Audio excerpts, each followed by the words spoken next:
Talks with Dr. Trihnh, the one show, maybe the only show that tries to make sense out of all the noise and tries to guide us through so we can make some decisions for ourselves about our health today. With the man who's always helping others do the same, Dr. Trihnh. Welcome, sir. Morning, Paul. So How are you? I'm good. I'm good today. You seem calm and composed today. Here, you seem, or maybe you're just tired. I don't know. I'm good. I just had my workout at the gym, There you go. and yeah, just got in. I had a Zoom meeting prior to this, and then here I am. It's my third event today. Third event today. Wow, that's hard to believe. Well, let's see if we can make it the best one yet here. So Good to, morning, Kay. so today we're going to talk. We're just going to catch up. Today's kind of a potpourri, kind of a little bit of everything here today. Today is the catch-up day, and just to kind of relax a little bit and chat. Take a little break from a lineup of great speakers we've had every week, and just see what's going on with folks on Facebook and see how everyone else is doing. And questions. Are people questioning? I don't want to get too political, but the president seems to indicate that he's not contagious anymore after only a couple of days. He's ready to get out there and start having rallies and everything. Is this, I'd be curious to know. I know there are people who support the president out there and people who don't support the president out there. I'd be curious to know their feelings. Is he taking the right approach, or is he rushing it? And what does it do for us? How do we, it's the confusion always. Is it serious? Is it not serious? Yeah, I think the only way to know is to retest yourself and see if the virus is gone. So that's the nasal swab, where we can look for the evidence of the virus, and if it's not there, it's not there. If it's there, then he's still infected. Is it possible to be uninfected in 3 days? It's hard to know until you test, until you do a swab to find out. Because they're saying, everybody always telling me it's got to, if you've been exposed, you're supposed to quarantine for 14 days. If you have been exposed, you could be contagious, infectious up to 3 weeks. That's a possibility. And again, the gold standard is to test and find out Right. if you are still infected or not still infected with that. So we don't know. The, Well, again, it sends such a mixed message. We've had this on the show before. What are our public health officials? What is the message we're getting from above, from the county, from the state, and from the feds? It seems to be confusing. One side seems to want to minimize this, and one side seems to want to maximize this. One side wants to take the most extreme, just blow it off. It's no big deal. It's the flu, and you get over it quickly. And why are we worrying about it? And the other is, no, 200,000 people have died. So I don't know. Right, right. I don't know. What do you think, Letitia? Letty, what do you think, Kay? You can type out your thoughts on here. Yeah, and I'm not trying to shame anybody. I'm really confused. I'm really trying to see if this message is resonating. I have some friends who are rabid supporters of the president, and they, honest to God, they think it's a miracle. It's this image of super strong, super tough, and poof, it's just, and so they're using this as a prime example. See, this whole thing is overblown. So you get COVID. So what? You stay home for a couple of days. You take a little cocktail mix, and 98% of us get better. Why are we worrying about the 2% that get sick and die? Yeah, I'm not sure that's the attitude I would take. Well, yeah, and again, Well, it's that whole notion that some losses are acceptable. yeah. On the other hand, we we have to realize the price we're paying with the shutdown as well.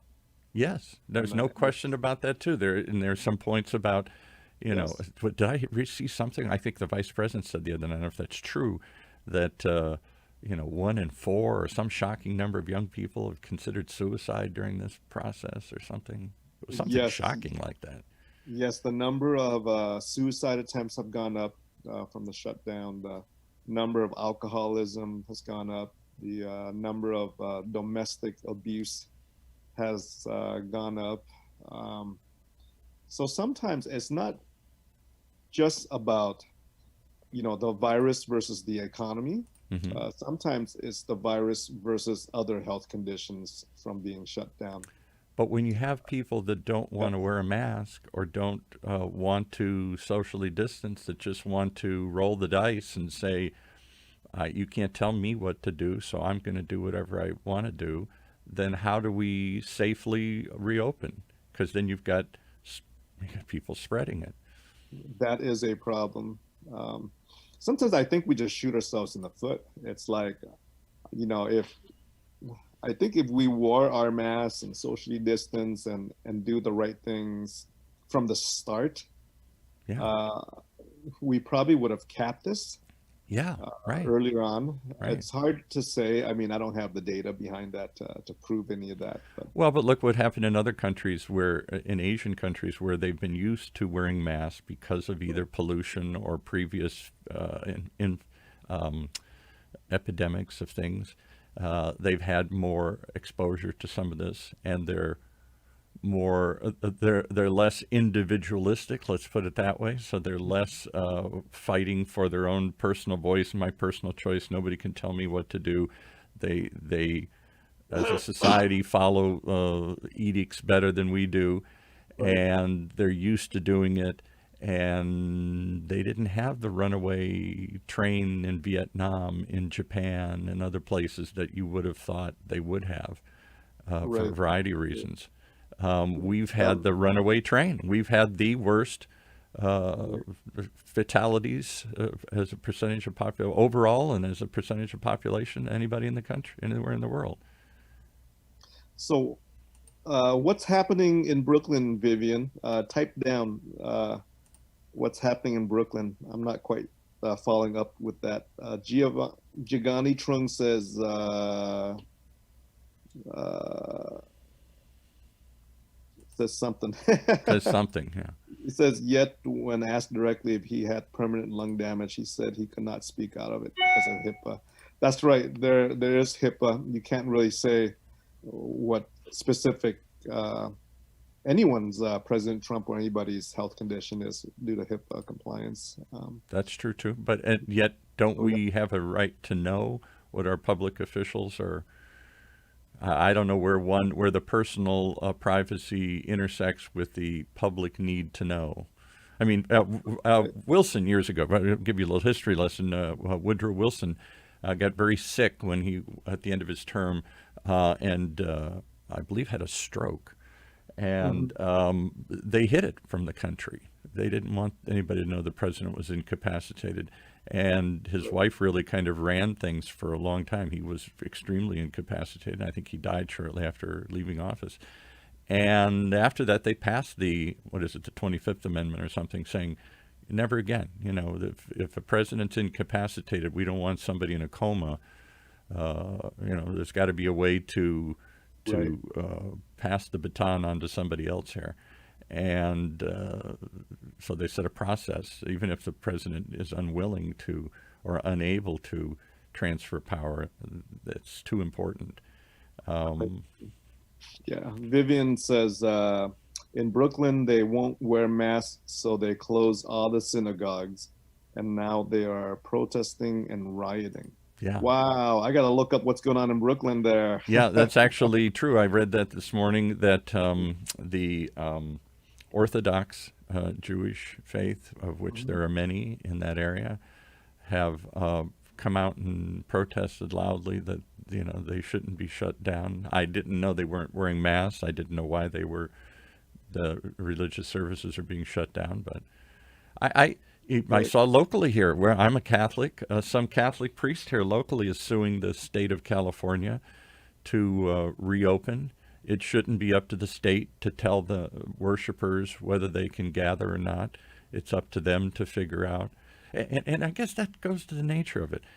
Is it up to each one of us to decide, as many say, whether I want to comply with this, whether I want to go out in public, whether I want to dine, whether I want to go to church, whether I want to do this? If I'm willing to accept the risk, then so be it. Except, then the other side is that'd be okay if it was just you.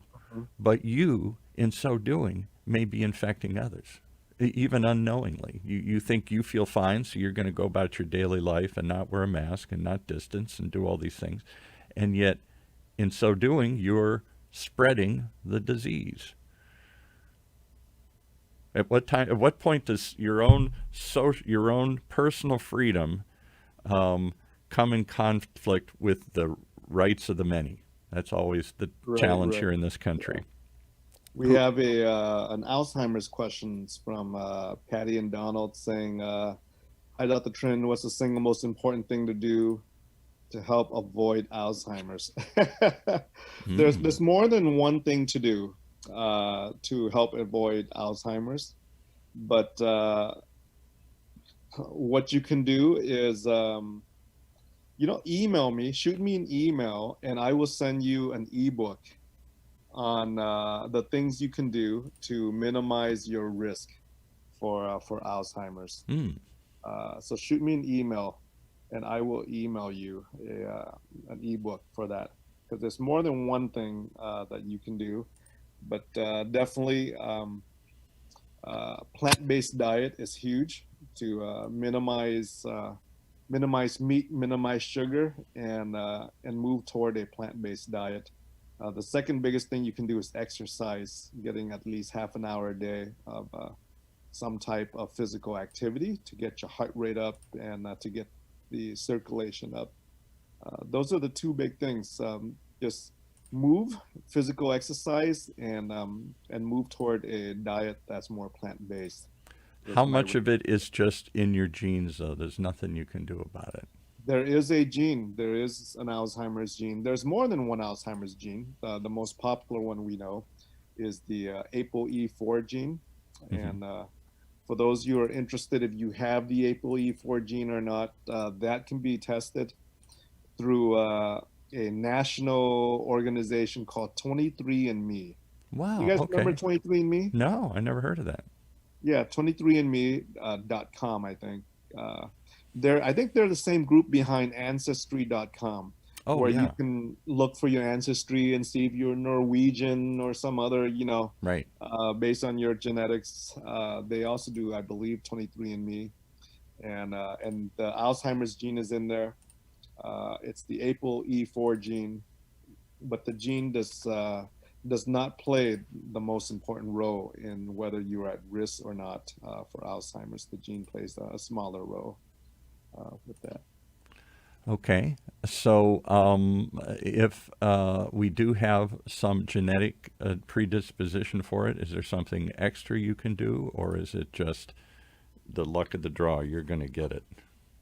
The gene, the ApoE4 gene, believe it or not, 1 out of 4 Americans have this gene.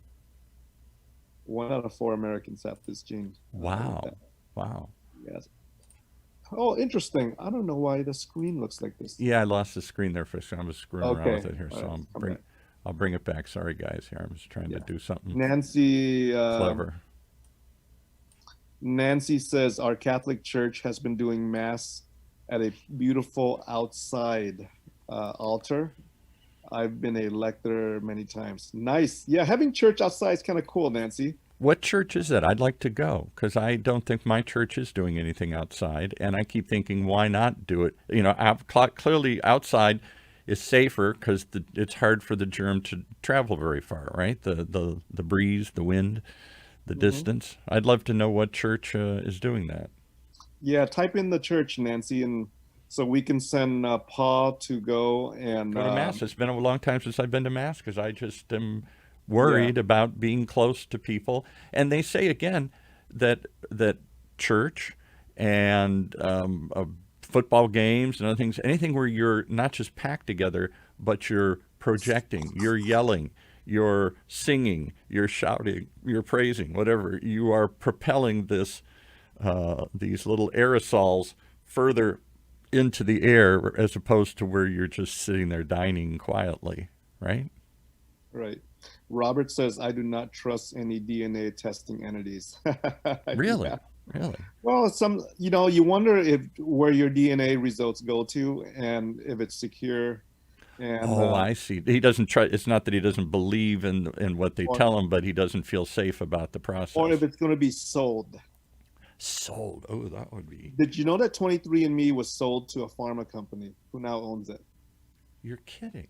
So Oh yeah. so now they know who has certain diseases, and they can target you and say, "Hey, I know you got this thing, and or you have a predisposition." I believe it's supposed to be de-identified, where but last time I've heard, if you look up 23andMe, it's now owned by pharma.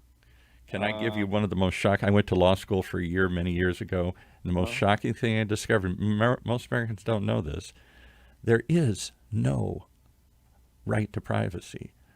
Go look in the Constitution, go in the law. That's one of these that's one of these things that has been evolved out of judicial decisions. It has come forth, and now there is under there's assumed to be a law to privacy, but there is no. If you look at the Constitution, there is no right to religion, right to free speech, or whatever. There's no right to privacy.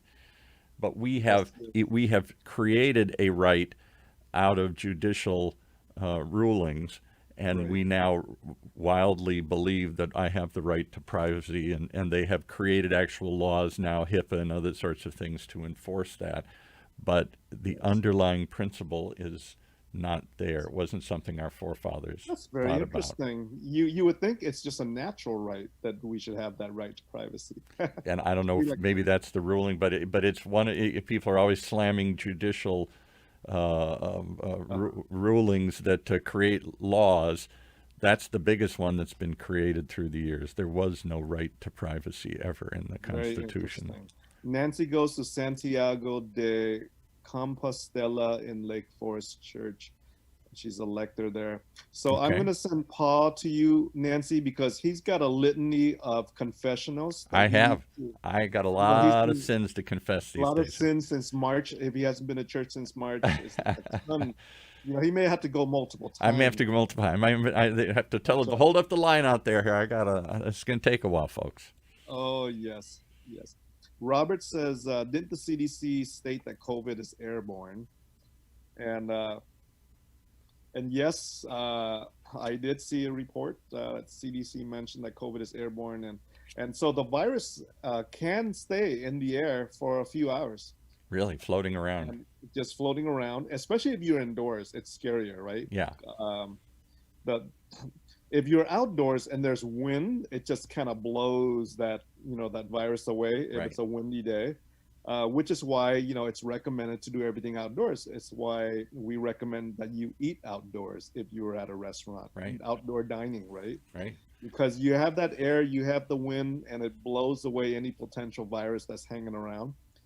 Um, but yes, the CDC did mention that. I want to talk a little bit about viral load. Viral load. Wait, let me go put my snooze alarm on here. Viral load. I want to talk about viral load. Okay. Viral load is super important, guys, and this is what you should know. Viral load is the amount of virus, the quantity of virus that you are exposed to, Okay. and we are learning as we're learning data, as the data comes in, we are learning of the importance of viral load, the quantity of virus that you're exposed to. So it's not just being exposed to the virus, as far as being susceptible to being sick and the severity of your illness. It's also being exposed to the amount of virus. How much virus are you exposed to? Are you exposed to a small viral load or a big viral load? And what determines that? How close you are, how many people are infected, If there's three of us infected, we're loading the air up heavy. Or if I get right in your face and spit on you, and Yes, all of that, including whether you are wearing a mask or not. As you know, the virus is in the droplets, right? The right, sputum droplets, the spit. Like even as I'm speaking, you can't tell that there are micro little droplets coming out of my mouth, right. right? As I'm speaking. And each droplet, if I am infected, each droplet has an amount of virus, right? If you are exposed to a large viral load, your severity of illness is worse than if you were exposed to a small viral load. The more that Right? gets into your The system, the more more that gets sick to you your, get. Right, which is why healthcare workers in the hospital are at higher risk of being infected with COVID than non-healthcare workers because they're exposed to viral load every day from hmm, sick COVID patients, right? If you look at Italy or other countries, probably like 12% of their doctors and nurses were came down with coronavirus because of that exposure to viral load, right? That daily viral load. So high viral load, higher exposure, higher severity of illness. Small viral load, right? Small amount of exposure, lower severity of illness. So what Of contributes to higher load? Let's list them here. One, what can what can proximity, how close I am to some. how If I get, close you are, right, and if you're wearing a mask or not. If you're not wearing a mask, then that viral load exposure is high, right? Because you got nothing here to no protect filter, that. right, With no filter. If you're sick and you're wearing a mask when you're talking, most of that little microscopic spit when you're hmm, talking hits the mask, right? right, And so some virus may get through, but it's a lower viral load right, that gets through as opposed to a large viral load. And if the other person is wearing a mask, right, then that cuts down the viral load exposure even more, right. So right? why, if it's so simple as that, and I know it's uncomfortable, but I have my mask here, all the time now with me here. If it's that simple that I do it to keep me from expelling the viral load to somebody else, and in reverse to Mm-hmm. filter out some of the viral load from them. If it's that simple, and that would allow us to go about our daily lives and get back to living, and go to church and go to eat and do all this stuff, why are we so resistant? Why is it so hard to I, get us either to force us? The government tries to force us, and we fight back. But people are still resistant. I mean, I think by and large people are wearing masks. I do not see a lot of non-mask wearers, but those I do, particularly guys. I'm tough. I don't need to wear a mask. I was driving to work the other day, and I drive by the elementary school in my neighborhood, and of Mhm. course everybody's walking their kids to school. Every little kid had a mask, and this is in a world where we were told, well, you can't get little kids to wear a mask. Oh no, they were all dutifully wearing their mask. My Right. little grandson dutifully wears his mask, so that hasn't been the problem. The problem was the parents. The parents didn't have. Most of the parents did. Some of the women did, but most of the men that were walking the kids to school had no mask. He has to wear a mask, but not me. Right. I think we just need to get the education out on the importance of viral load, and the amount of virus that you're exposed to makes a big difference on whether you're going to get super ill or a little bit ill uh, based on based on that exposure. So I think that's super important. What do you think of all the president's taken a recipe of cocktail of things, remdesivir and other things here that we've heard about but aren't available to the general public? Now you would expect, okay, he's the president, he gets the latest and greatest. I'm not upset about that, but I wonder how much of that is going to translate down. I know remdesivir and a couple others are suddenly trying to race through and get FDA approval because the president did it, so maybe it works, and now we should all do it. Are there are Well, there and it goes to the fear that we all have that they really know how to stop this thing, but it's the bureaucrats that are holding it up. If we just get them out of the way, boy, all these we can try everything, and let's just go for it. Let's try everything that's out there. well, it is actually, Paul. It is available to the regular public because the medications that he has been given has already been FDA approved, Okay. specific to to treating COVID-19. Remdesivir and dexamethasone, those are So, already approved medications for so COVID-19. if It I is got available. sick, I could get those tomorrow. So it depends on your doctor. Mm, back to And it that. depends on the timeline, on the severity of illness, right? And things of that sort. But yes, it is already available um, So to. are people still, have we come up with enough treatments for this? We don't have a vaccine yet, but if I get sick, has my chances dramatically improved in the last 6 months? Have we learned how to treat this better so my risk of dying is lower, or is it still the same? We've gotten much better. We the Our treatment options now are a lot better than our treatment options 3 4 months ago. We have a bit more tools in our toolkit now. It doesn't mean it's any less dangerous or things of that sort, but what we have today is much better. So that gives And people some hope. And at the same time, do we yes, have any data coming in yet on the after effects of this? There's all sorts of anecdotal evidence that people say, I can't get over this thing. I have permanent lung damage from this thing. I'm permanently weak from this thing. I have a heart, my heart is weaker. My lungs are weaker. That I, even though I've recovered, I may be damaged for life. Is that yes, yes. fear? Is that true? Is that anything? I know it's early. That is something being studied now, and the long-term effects of COVID-19. And we don't have a lot of data yet because obviously this is a disease that's been around for 6 months, right? Right. There's nothing long-term about it yet, but we are studying the potential long-term uh, effects of this. And we've heard of folks who, have no longer has the virus but have lingering symptoms. Yeah. They I have know the somebody of that who says it's been a month or two and he just can't get up and get going. He's weak. He's tired. He's all these things. Yes, yes, and so there's lingering symptoms. I have heard about this COVID brain fog, Yes, right. I've heard that and too. Right. that's being studied as well. That's being studied as well. COVID brain fog. So it Uh, isn't just the flu that you get over and it was miserable. It may have some lingering effects to it. It's certainly more severe, particularly if you have underlying conditions. mhm. It has the chance to your body suddenly overreacts. Is that what happens here? Your body, some of us in our bodies fight it so hard that we create what? We create problems in our system. It's Right. this tsunami effect of trying to fight it swamps our system and turns it into something bigger. Yes, Robert says, I think we have gotten better. When I was ill in March, no doctor wanted to see me. Mm. I had to deal with my ailments for about 8 weeks until more data on COVID was available. Yeah, sorry to hear that, Robert. You kind of got sick early, huh? Back in March.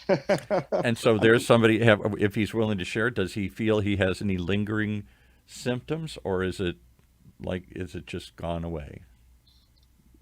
Yeah, we're interested to know, Robert, if you're interested in sharing, if you haven't, if you're completely recovered, or if you're 100% back to normal, or are there stuff that's still going on that you feel is related Yeah, I mean, there's somebody who had the disease, so there's just, I know it's one person only, but what's your experience? You said it went on for 8 weeks. That's certainly not a it's a long pleasant time. long time. After the 8 weeks, that would be March, April. We're now May, June, July, August. 3, 4 months later, Right. um, any any continuing complaints, or was it full recovery? Yeah, we I've heard just anecdotally, and this is not any research that's been done, but there are a number of folks who are still with lingering fatigue, just feeling occasional shortness of breath, and Fogginess, yeah, that's the other one that people say. yeah, Fogginess. right. They're called long haulers. is Yeah, right. the terminology, right? You're in for the long haul. This Long isn't a haul right. with that. So And so, again, and then let's we might as well get the third leg of the stool out on the table here. We got a scary spider hanging over me here. He keeps giving me all these scary ideas here for Halloween. Um, is Are we in the midst of the feared second wave? Has it started? The numbers are going up nationwide. Not so much here in California, thank goodness. We seem to be one of the few stable places in the country. But you look at 20 or 30 other states have seen tremendous, and it's almost like if you look at the chart like they showed the other day, we started from here and we saw this spike, right? And mhm, then it kind of dipped a little bit, and then it spiked up again this summer because it was starting from a higher baseline. The right. baseline was zero and it went this high. Then when it spiked again, it was starting from here and it went here, and now it's gone down a little bit, but it's again a higher baseline. Each time when it flattens, it doesn't go back to zero. It plateaus at a higher place. Right. So each time it plateaus, when it starts to its run up again, it's starting from a higher baseline. There's a higher Hmm. number of people infected, and So, we see the numbers suddenly going up nationwide again here. so the numbers you want to look at is the percent positivity rate. Yes, and that's a confusing term for most of us. It's like, isn't everybody who get tested likely to What? have the disease? If you have a symptom, that's why you went to get Yeah. tested. The percent positivity rate is basically if I were to test 100 patients, what percent of them will be positive? Is it 4%? Is it 3 out of 100, 4 out of 100, 10 out of 100? That will tell you the prevalence of this virus, in the community. The But other, let me stop you because the confusion for me is it's who you test. If I test 100 people that walk in with sniffles, I'm going to get a higher percentage of people yeah, infected. That's why they came. I'm pre-selecting a group that's probably sick. If I just walked up and down the street and tested people, I'm going to get a lower number. And so then I might think, well, it's not so bad. yes, yes. So you're right because sometimes we selectively test only the sick, right? Yeah, right. And so We're so you're losing your absolutely mic right. there. I'm sorry. However you moved your computer, it's hard to hear you now here. Okay. Can you hear me now? A little louder if you can get loud. You were louder before. All right. Can you hear me now? I'm Uh, usually pretty loud. yeah, you still something changed there, but I guess we'll have to deal with it. Whatever something changed on your end. Okay. So yes, the numbers are increasing in the United States. The number that is important to me personally is the number of patients who actually get hospitalized. That will tell you how significant this is, rather than just the total number of cases. Because the total number of cases could simply mean that we have more access to more testing, right?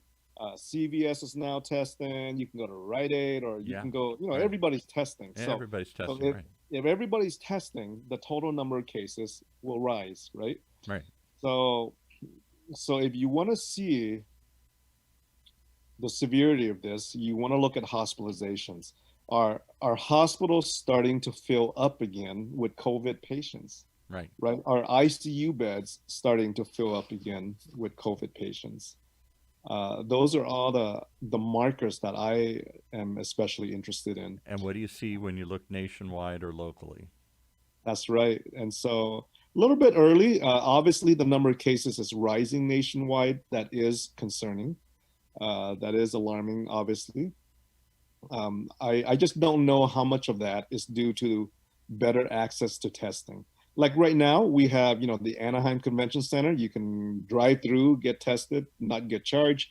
You have the Orange County Fairground. You can drive through, get tested. You have, Irvine's testing. Everybody's, starting to test. So obviously the number of cases will rise. I mean, we don't want to see a rise in the number of cases, obviously, but if you're testing more, you'll find more, right?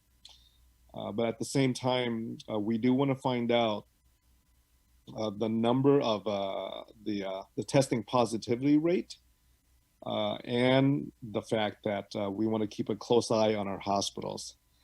This is going to be a scary season, guys, because this is the flu virus Yeah, season. right.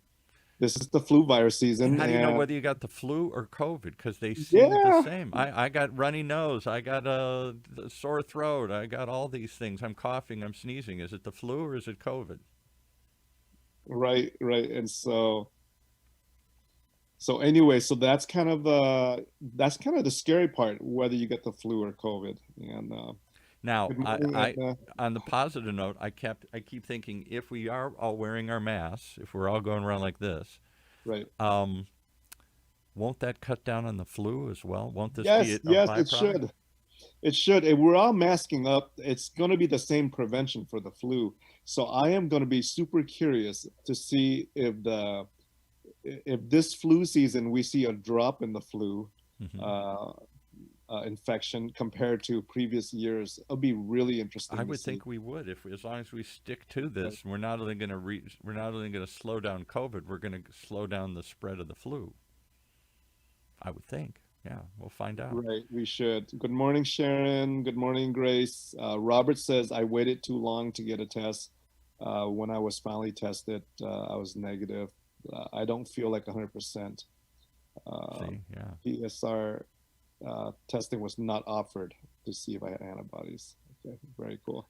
So, well, thank you for sharing that, sir. And here's a question I have for everybody. And honestly, what are you prepared for in your own minds? When do you think we're going to get the all clear? This is just uh, we're all sort of looking ahead, saying, okay, how long am I going to have to hunker down? How long am I going to have to wear a mask? How long am I going to have to restrict these things? How long are we going to be in the danger zone? What is everybody preparing for? Are people in their mind saying this is going to be over in a month or two? Some are. Are some people saying, no, this is not going to go away for a year or 6 months? What have we? Because in the beginning, we all, me included, we all thought, oh, I hope this just goes on for a month, maybe two, and we'll get back to normal. And that didn't happen.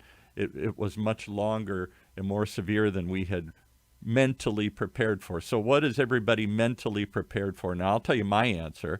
I think it's 6 months. I Grace, Sharon, Robert, Edna, what do you guys think?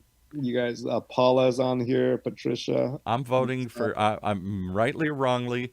I say it's going to take a couple months, even racing this thing through, a couple months to get a vaccine up and running, and a couple months to roll it out. And a lot of people won't take it because they're scared of vaccines or they think it was rushed or whatever resource they have.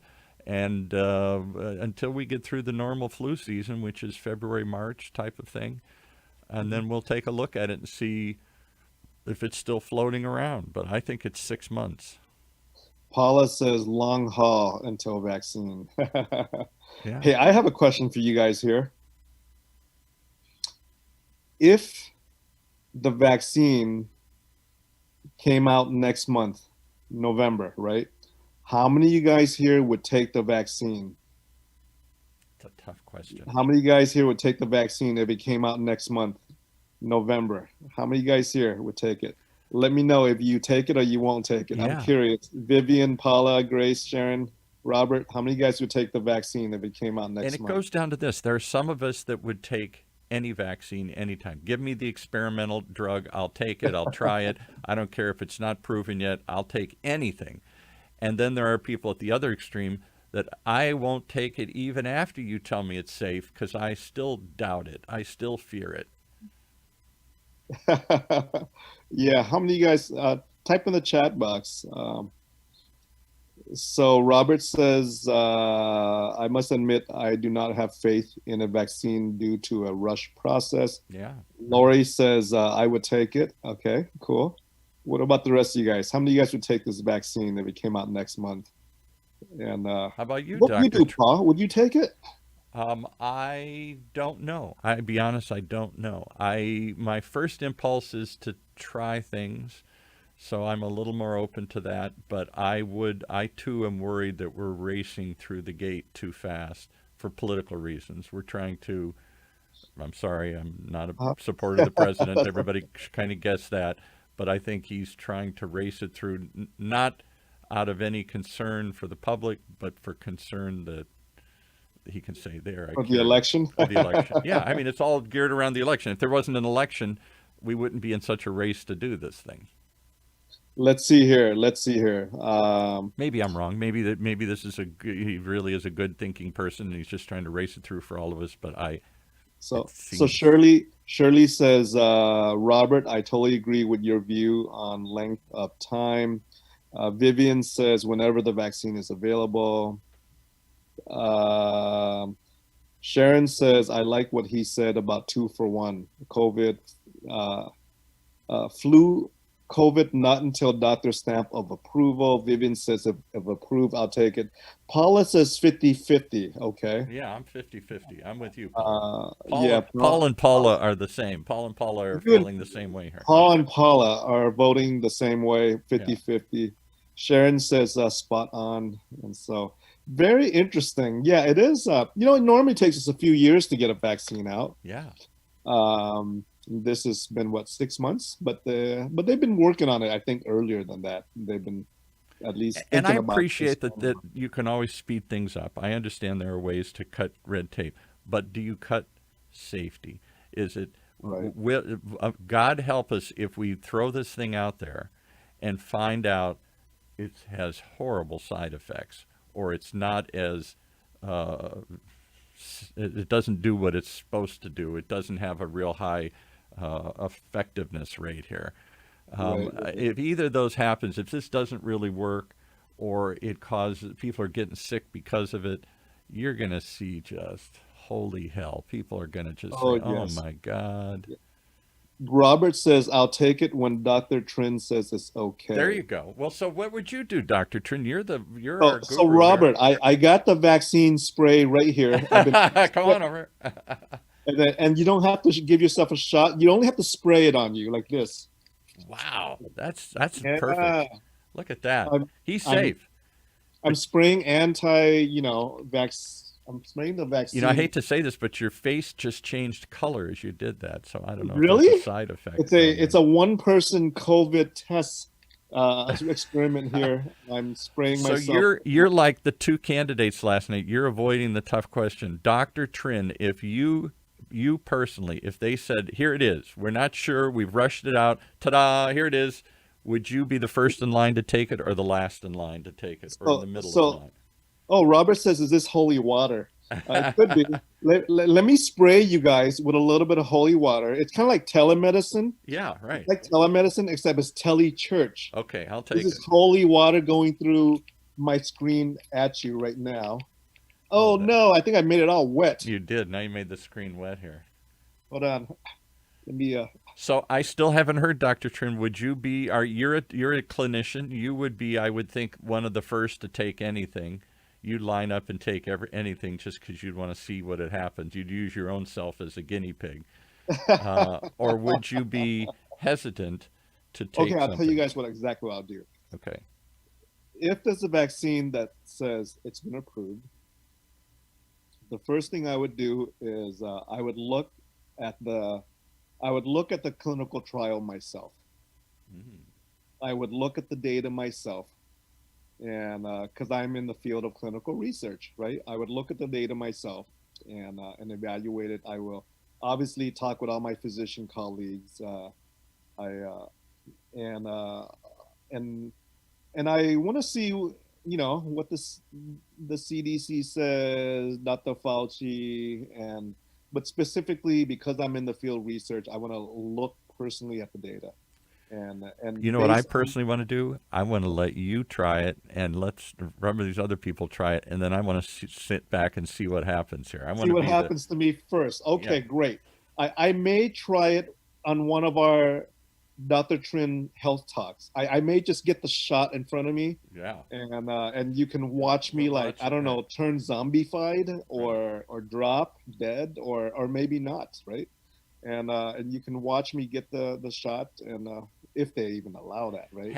All right, so here's an interesting question. So has the president's experience changed anybody's view of this. The president came down with it last week. He spent 3 days in the hospital, Yeah. had some oxygen. We're not sure how bad the case was, but it was bad enough to get some steroid and take some oxygen. He looked like he was having labored breathing. And now he says, I'm cured. I'm good. I'm not contagious. 3-4 days. It's a miracle. Does that give people hope? Does that give people concern? Ooh, wow. What do you guys think, right? Now that the president and his wife actually was both Yeah. infected. So are we more hopeful? Hey, he got through it. I can too. He's showing So the way. It's not that bad. Hey, come on, kids. Don't be so scared. Or is this make you more scared? No, they're not telling me the truth, and this is all for show. I want to hear what the president's doctor says. But he's been so. I- They As play like, games with the press. Was he on oxygen? Wasn't he? He's not on oxygen now. I know, but was he? He's not on oxygen now. I know. Just tell me. yeah, I want to hear what the, yeah, maybe, yeah, I don't know. I'm hoping to get more objective information from maybe his doctor than what the president says. So I'm Um, just curious because I'm sure there are supporters of the president out there. And full disclosure, I'm not one of them, but I'm trying to be open-minded, and I'm just curious whether he's putting himself. He so dramatically removed the mask when he got to the White House, like there, ta-da. And I think some would take hope in that, would find hope that yes, he himself has gone through this now, and he survived. It wasn't that bad. Maybe I yeah, can too. and part of it is HIPAA. I mean, he'll review what he wants, or the doctor can't really say much That's true. It's more up to than the what the patient to president. decide what they want to Yeah, the disclose. patient should decide what they want to But review. I'm just curious if he's holding himself up as an example here, and certainly many people follow his lead. If this is giving people more hope or less, does it make people feel more comfortable and confident that we've got this thing under control, or less comfortable and confident? Just the fact that even the president could get sick made me nervous. I mean, this is the most protected person on the planet here, and he and many people around him. It broke through that bubble and It did. infected many people at a level that we thought these people are never going to get sick. I could get sick because I'm not as protected, but he's tested and protected everybody around him, and yet it still broke through. So that, in my mind, that gave me less confidence that we have this under control. This is a very contagious virus. Yeah, wow. It is more contagious than the flu. We know that for sure. Uh, the question is it the severity of it, right? Is Right. also in debate. Is it very severe? Is it not severe? Is it severe enough to close down the economy or not? Right. Right? But Or at should we just all accept it and go to a big, like when I was a kid, they would take all the kids to get them all infected chicken pox in 1 week, and I don't know if they still do that, but that was the norm when I was a kid. Okay, Timmy's got it. Everybody's going to get it. Let's just have all the kids come together and we'll get through this in 1 week. Every kid in the neighborhood, they literally would have a party and all the kids would get infected. you had a chicken pox party. Yeah. Oh, yeah. They used to do that commonly where all the moms would get together and say, let's just get this over with. So they would get all the kids together and they Mhm. would knowingly infect all the kids with chicken pox or mumps or What? measles, something. Really? Yeah. Oh my word. That's very Because interesting. they're not going to die, they're going to get sick, and the chances are I'd just rather get it over with, and rather than prolong it, it just jumps all over the place. Let's just do it all at once. Everybody gets I it. would not recommend that for COVID. All right. There were some people doing that early on. I think students and stuff saying, "Hey, let's just have a COVID party and let's all get sick and get it over with." That's right. They had some kind of COVID bet, like who's going to get it Yeah. among the students. I saw that on the news, but this is not one where you should be doing that. This is the virus. This is a virus that will eliminate the weakest of us, Yeah. right? Those with the lowest immune system, those with multiple comorbid conditions and things of that sort. So then is this just, let's be very harsh, is this just survival of the fittest? Is this just nature's culling? We're culling the herd, as they say. It's the fire whipping through, burning out all the underbrush here. And sorry, you died, but you know, that's just nature. That's the way it goes. We got to clean out some of the weak. Well, this is why medicine exists, to prevent that. Yeah, you guys never give up. There is nobody that you just write off and say, oh well, yeah, That's right. That's get right. that one. And yeah, I have some big updates and events coming up. Okay. I think October 15th is next week, I think. Yes, it is. I'm gonna do an Alzheimer's update, research update for folks who are interested. Shoot me an email, or I'll post it on the Health Talks with Dr. Trihnh Facebook page here again for you guys on how to register. Can I ask you a quick question? Is Alzheimer's a pre-existing condition for COVID? If I have Alzheimer's, am I going to get sicker and die? Indirectly, yes, because if you have Alzheimer's, chances are you are someone who's older. Oh, okay. And those who are older tend to have more health conditions, more chronic health conditions, And lower immune systems. lower immune systems. So indirectly, yes, with that. So All yeah. All right, well, give us your final updates here. We're down to the last minute or two. Anything else anybody wants to ask or whatever? We're just sort of wandering through the wilderness today here. I think we all kind of feel like we're on hold. We feel like something's happening. Are we getting control of this, or is it going to get away from us again? Are we going to be talking about this in 3 months in the past tense, or are we going to be in the middle of a new giant surge and shutdown? I don't think anybody knows. Yes, in Orange County, guys, and I know most of you guys are in Orange County. We're doing okay. We don't have this huge spike that is currently being seen in other states. We have 20, 30 other states right now who in those states COVID is this way, guys. And it is very important that we don't follow that trajectory. Because as you know, businesses are starting to open up. There's, dine-in restaurants now up to 25% capacity, and churches are opening up for the inside with certain capacity range. We're starting to open up. We don't want to shut down again. So my recommendation is keep up the good work, and do the right thing. Do the right thing. The cool thing I've noticed is in the last few weeks, we've been doing a lot of walking, right? We do a lot of walking a few days a week. And we've been walking around, Huntington Beach and, by the beach, down the beach trail. And the one thing I've noticed is there are a lot more folks wearing a mask now. Yes. Compared to during the early days when everyone was out protesting a mask. Right. Yeah, I think people have given into that and are by and large complying. I've been hopeful seeing that that folks are taking this a lot more serious, and we have to, because if we don't, guess what? We're shooting ourselves in the foot, and they will close down your business. Yeah. If you don't take this seriously, Yeah. and we don't want to go God back. help us if we go through all that again. The progress we made. All right. Well, thank you, Dr. Trihnh, and keep us updated as we get closer to this vaccine and all these other things happening here. I was curious to see where all this is going. And don't neglect all the other issues. There's still a lot of other health issues on the table. We're only thinking about one these days here. But that's all we have for today here on Health Talks. I have my holy water. With Dr. Trihnh. Right here in Orange County's only community radio station, octalkradio.net.